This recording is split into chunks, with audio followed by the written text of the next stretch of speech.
Okay, so good day. Nandito na tayo ngayon sa subject natin, Filipino Personality and Social Work. We are already on the week 2. Okay, so proceed tayo. Ayun, nandito na tayo ngayon sa Filipino Personality and Culture. So, of course then, pina-assignment ko kayo, di ba, kasi mostly kasi sa human behavior and social environment theories natin sa ating academe, especially in psychology, may mga researchers dyan is the Western kasi, no? Western, no? So, ngayon, pina-assignment ko kayo ng Psikolohiyang Pilipino or Filipino Psychology. Okay, so, the desire to identify, so ang purpose niyan is the desire to identify the Filipino personality. Okay, ganon. So, we already halo na yung personality natin, no, from the Spaniards and a lot more. Okay, that's why it is indeed difficult to pursue because of the following reasons. First of all, there is a problem of choosing a reliable method that traits on the values of the Filipinos, a people whose countries had been greatly influenced by the colonizers. Ito na yon. Mahirap na kasing complicated kasi ito na topic kasi nga mahirap hanapan ng method paano i-analyze yung traits natin ng mga Pilipino kasi nga halo-halo na yung nakaka-influence sa atin. Hindi natin malaman kung ito bang influensyang to sa atin ba to originally or sa ibang country.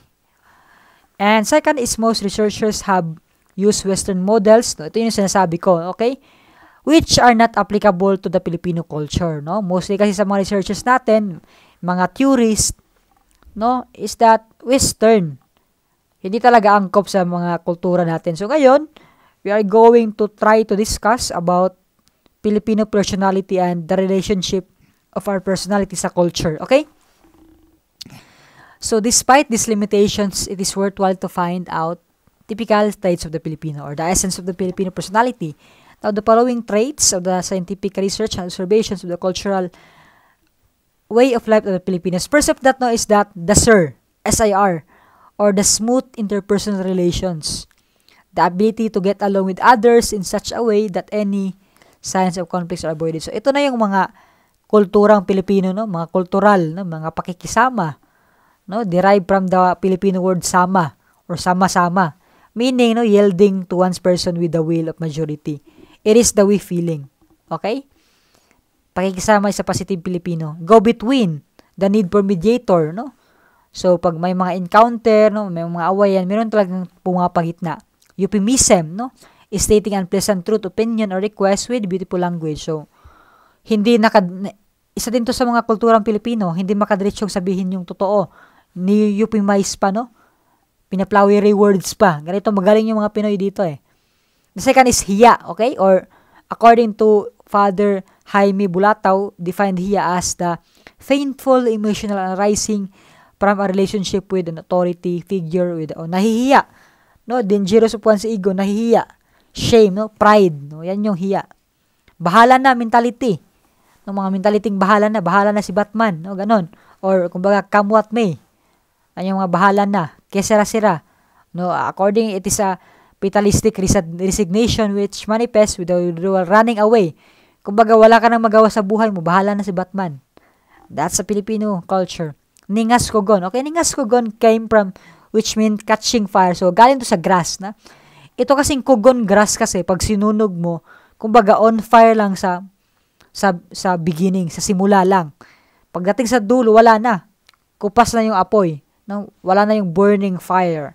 Ningas Kogon daw yung mga Pilipino eh. Kumbaga sa simula lang daw magaling. Totoo ba yun?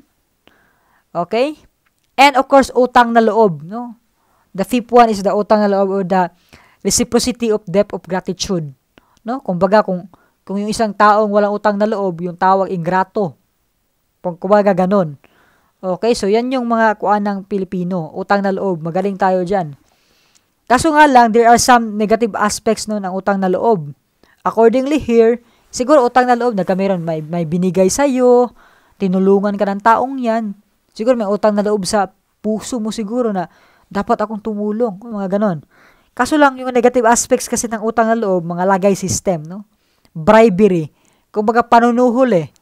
No, nautang na loob ka, kaya you just compromise. No? Yan yung mga negative aspects. Hospitality, no? We know that already. Amoral familism, no? Become individualistic and inward-directed, hence the ability to look beyond the family circle. So, amoral familism from the word itself, no? Pamilya lang yung kuan. Pinapaburan yung mga kalahi lang, no? Mga pagari. Ano, mga, yan yun. Yung mga pagari system nyo, no? Natin dito. Yan yun. Yan yung kuan dyan.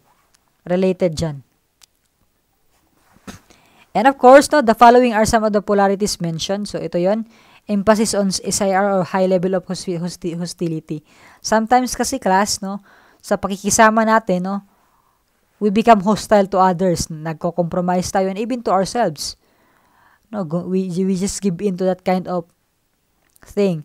Hiya versus predilection for status rank. So, nahihiya. No? Extravagant. So, sometimes nahihiya yung isang tao no na regarding that. Bahala na versus about desire, security, or advancement. May mga ganon. Compared and contrast, no?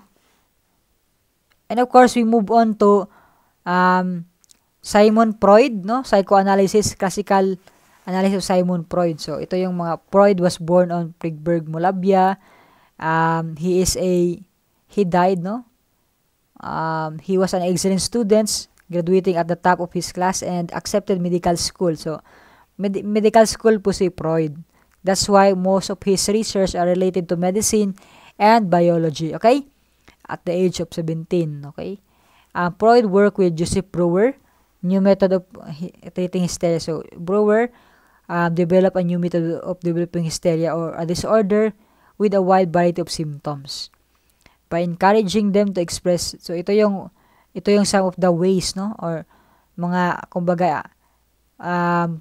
kumbaga ginagamit nila para ma-at ease naman at some point yung mga hysteria.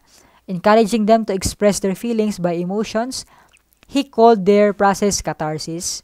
And Breuer called transference, no? Nagtawag siyang transference and counter-transference. So, yung transference para, by the way, yan yung pag sinabihan ka ng isang tao na tinatransfer sa'yo yung, kumbaga, yung isang personality ng ibang tao. Okay, so example, tinatransfer sa'yo, Sir, para kang katulad ng anak kong namatay na. Wow, nakakatakot naman pag ganon.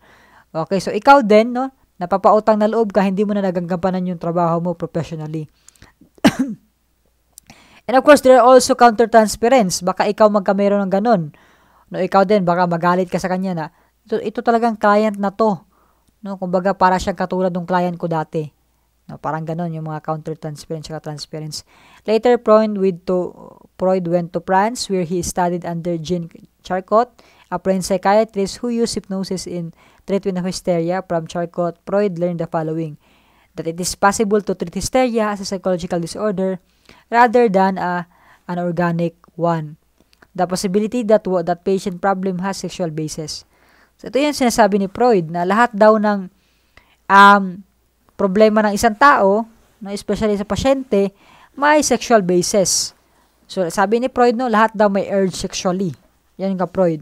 And dito din, no, na-theorize ni Freud yung mga tinatawag na defense mechanisms. And I believe I discussed this already to you. Ito yung view ni Freud sa nature ng isang tao, na yung tao daw, no, are biological organisms whose master motives are satisfactory by. So, sabi ni Freud, yung tao daw is parang laman lang daw yung iniintindi. Hedonistic, kumbaga, para daw hayop. Grabe si Freud, no? Para daw hayop yung isang tao, kumbaga, laman lang yung iniisip. All humans' behaviors have a cause. Ito yung sabi niya. Totoo nga rin naman. The goal of psyche is to maintain the equilibrium. Kaya nga naisip ni Freud yung id, ego, and superego. So, the energy that used to originate id, which was primitive and distinctive nature, the ego arising from the id, existing to the realistic, no, drives the id. It also meditates between forces. The superego arising from the ego acts as moral or parang konsensya mo. Okay? The two subdivisions of superego, conscience, ego ideal. So, ito na yung conscience natin, no? The internal experiences no, for which a child is punished. So, guilt, conscience, ego ideal, no? Ito na yung conscience, parang nagigilty ka. Okay, yung ego ideal, yan yung something, conscience pa rin yung feel, but then, parang rewarding sa'yo. You feel successfully proud. Okay? So, catesis and antithesis. Catesis refers to the relationship or connection between the need and the object that will satisfy the need. The anticatesis is the inhibition of an impulse by either ego and the superego. Anxiety. According to Freud, most extreme form of anxiety human beings experience is when they are separated from their mother at birth. So, ito yung sabi ni Freud, birth trauma. Na-anxiety tayo, takot tayo sa buhay kasi nga, from the time na bata pa tayo, hindi tayo close or na-attach sa parent natin. So, ang dami ditong, there are 3. So, according to Freud, no, anxiety warn us, there are 3 kinds of anxiety. Reality anxiety, caused by real objective sources of danger. Ito yung mga threat, no? Reality anxiety, neurotic anxiety, the fear that impulses of the id will overwhelm the ego, na she will be punished, becoming like animal, like yan yun, neurotic. No? Moral anxiety, no? Meaning fear of doing something wrong. No, kumbaga meron kang moral anxiety, ayaw mong gumawa ng masama kasi ito yung mangyayari, magigilty ka. And ego protects the whole personality against the threats of falsifying the nature of the threat. The ways in which distortion are accomplished are called defense mechanism. So yung defense mechanism, yan yung nagpo-protekta sa'yo sa mga masasama mong naiisip, masasama mong emosyon. According to Freud. Two things common to ego and defense mechanisms. Both are unconscious. So, take note, the person is always unaware that he is or unaware talaga lagi, okay? He is or she is using them. Both falsify or distort reality. First, repression. So, repression, no? Where ego prevents anxiety-provoking thoughts. So, kumbaga, nire-repress ba? You are pressing something on your thought para makalimutan mo yung mga bagay. From the word repress, you repress once again para makalimot ka. Displacement. So, yung displacement, one of the example of this is the sublimation, displaced aggression. So, displacement, kumbaga, substitution of one catesis, kumbaga, merong nagalit sa'yo. So, since galit ka sa kanya kasi nagalit siya sa'yo, yung galit mo, binubuhos mo sa iba. So, maybe in a form of aggression, nagagalit ka sa iba, sinasaktan mo yung iba, or maybe sublimation. Galit ka sa iba, gusto mong siya suntukin, nagboxing ka na lang. Sumali ka ng sports para yung galit mo mabuhos mo sa other aspects, which is baka sabihin mo na positive. Identification, the tendency to increase personal feelings of worth by taking one of the characteristic of someone viewed as successful. Kumbaga may nakita kang isang tao na successful. Ikaw, sawing-sawi ka sa buhay, you identify yourself na yung taong yan, model ko yan, magiging katulad niya ako. You identify yourself. Reaction formation, no? Objectionable thoughts are repressed by expression of their opposite goal. So, kumbaga, may nangyari sa'yo. Masama, masaklap eh. Yung nangyari sa'yo. Yung nangyari sa'yo masaklap, nagkameron siya ng reaction sa'yo. Yung reaction na yan, posibleng maresulta siya ng negative at saka positive. Yan yung reaction formation. Projection. Okay, something true about a person but because anxiety if we are recognized. Example, it's like you are projecting something. Galit yung tao sa'yo. Kinumpron ka niya. Galit ka ba sa akin? Sinabihan mo siya, hindi, ikaw yung galit sa akin. No, you just pinoject mo yung akala mo na thinking mo sa kanya. Thinking niya sa'yo rather. Rationalization, from the word itself, you are justifying your behavior. May nangyaring masama, may nangyaring hindi kaya-aya, gina-justify mo yun. Regression, returning from the earlier age. May nangyari sa'yo, para kang bumabalik sa pagkabata mo, nagiging isip bata ka. Kasi nga, stress ka eh. Okay, so tapping of the unconscious mind. So, pre-association, no? In conscious expression, there are hints, no? That contents unconscious mind. What is not spoken. So, pre-association, no? Sabihin mo lahat. Dream analysis, ina-analyze yung mga thoughts mo. Form of dream extortion, condensation, when a part of something symbolizes a whole thing. So, ito yon, no? Example, para malaman nila Freud dati na yung tao, ganito, ito yung mga theory nila, dream condensation, no?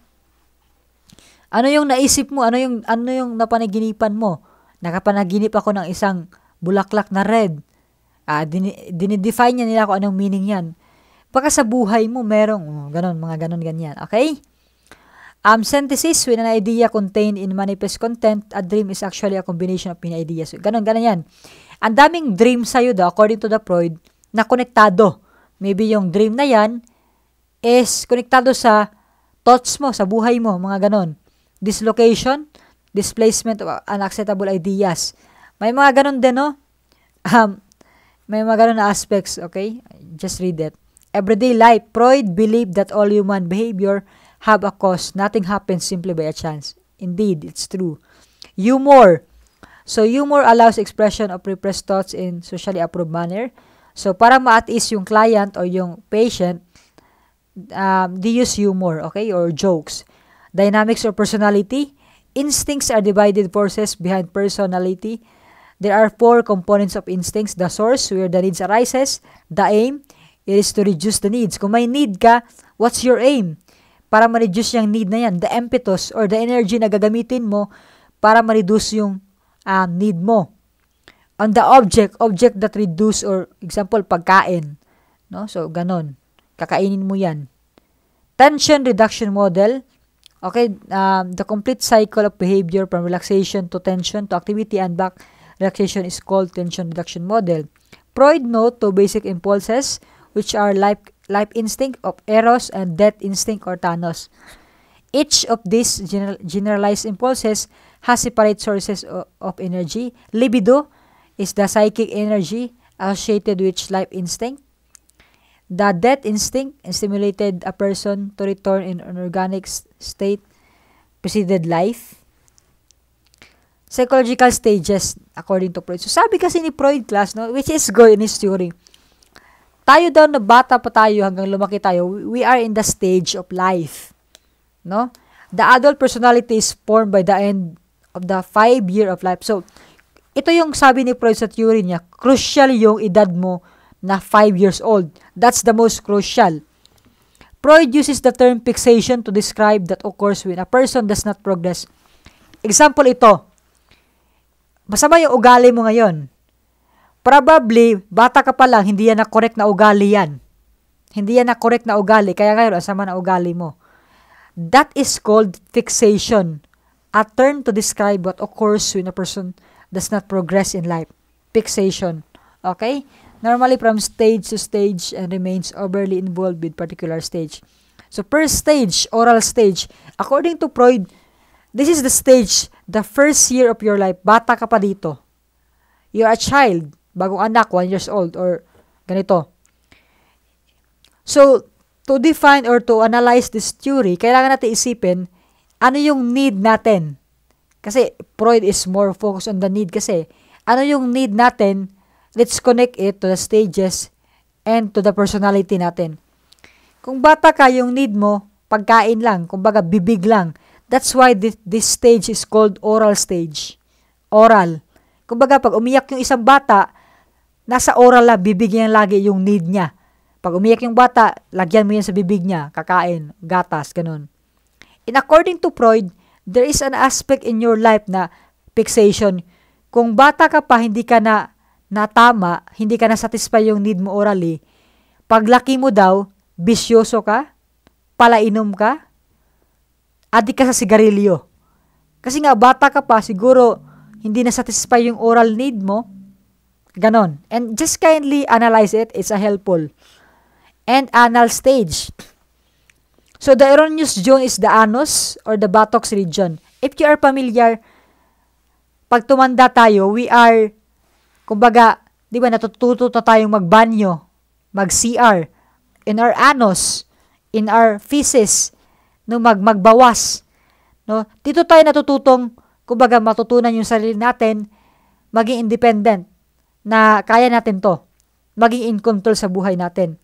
And there are times, no, symbolical acts are over generosity, there are times, no, na kumbaga, para sobrahan tayo dito sa pag-fixate tayo dito, no, sa pleasure na to, kumbaga, magiging over-generous tayo, wanting to give anything. No, kung nasobrahan tayo dito sa pagtatae, pag-iihi tayo, so ganon, Kumbaga, maging mapagbigay daw tayo. This term is anal, or called this. This term is called anal expulsive behavior. And of course, kumbaga, kung sa atin pag toil and bowel movement, pinipigil natin yung pagtatain natin, kuripot na tayo, okay? Orderliness or perfectionist, to, parang ganun. Phallic stage, no, or the 3rd or to the 5th year of life. The erogenous zone is the genital. This considered is the most controversial stage. So, according to Freud, 5th year. No, 5th year daw ng buhay mo, most controversial stage. Because both male and female develop the strong positive feelings toward their mother and of course to their father. So, dito daw natutunan natin yung, kumbaga, napapamahal tayo sa mga parent natin sa mother side. And kumbaga, kung napamahal ka sa mother mo, the female child discovered that she does not possess a penis, hold the mother responsible, and comes to hate her. This known as Electra complex. Her positive feelings, and tawag dito penis envy. Okay? And dito rin nagkakamera ng problema, masculinity, promiscuity, seductiveness, dito din. The 3 stages, oral, anal, phallic, are considered by Freud as the basic ingredients of the adult personality. Latency stage, lower sexual energy, dito ka na lumalaki. Kumbaga, para ka na ditong teenager. No, dito na yung nagbuboost yung sexual energy, no live object, at time of relatively calm. For Freud, one's personality is generally completed by this stage. Genital stage, following puberty, realistic adult na dito heterosexual, interesting leading to marriage and alike. Okay, and that is psychoanalysis according to Freud. Evaluation of psychoanalytic to Freud. Freud made major contributions to psychology and greatly influenced developmental approach. Psychoanalysis led to the development of the utilization of projective techniques such as pre-association, dream interpretation, assessment of personality, and a lot more. So, ito yung kung ano Freud, psychosexual stage to, oral, no, mouth. Ito yung edad, 0 to 1 years old, eating, biting, thumb-sucking, chewing, winning. Yung conflict dito. Kumbaga yung winning pagkakapon. Kung hindi ka nakapon, bata ka pa. Kumbaga kung bata ka pa class, hindi ka nakapon, yung term nakapon, ay hindi ka, sorry. Hindi ka nalutas nalutas, no? Hindi ka nalutas, palagi ka na umiinom. Kumbaga obese ka daw, magiging obese ka. Paglaki mo kasi hindi ka nalutas magiging bisyoso ka. Yan yung term ni Freud sa oral, anal, discharging, toilet training, phallic, no? Latency, and a lot more. And understanding contribution of Freud, discovering and investigating human phenomena and richness observation he made in the details of human behavior. Second, developing an incompetent theory of complex human behavior. In summary, no, ang dami dito, instinct, ito yung mga idea ni Freud. Instincts have a source, an aim, object, and Freud din nag-famous sa concept na id, ego, and superego. Okay? And meron dito mga guide questions for your own consumptions. Okay? So, yun lang.